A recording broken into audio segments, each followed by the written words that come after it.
ليه السود بالذات كانوا عبيد؟ وليه لحد دلوقتي في عنصرية اتجاههم؟ القصة كلها ابتدت من طمع، مش طمع عادي، طمع عايز يبني الدول بالكامل فوق ظهر ناس تانية.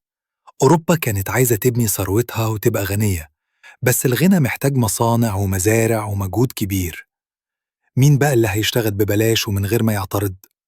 هنا جت الفكرة، نجيب ناس من أفريقيا. ليه أفريقيا؟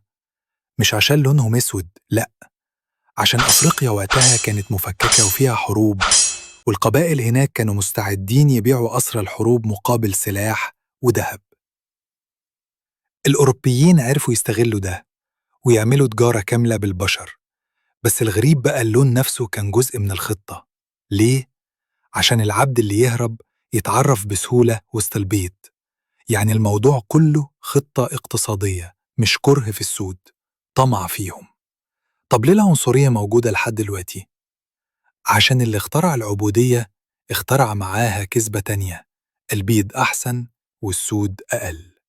الكذبة دي اتزرعت في الإعلام والكتب والمناهج لحد ما بقت حقيقة في عقول ناس كتير. بس الحقيقة السود مش أقل من حد، واللي اخترع الكذبة دي كان عنده كبرياء يمنعه يعترف إنه غلط لما فكر كده.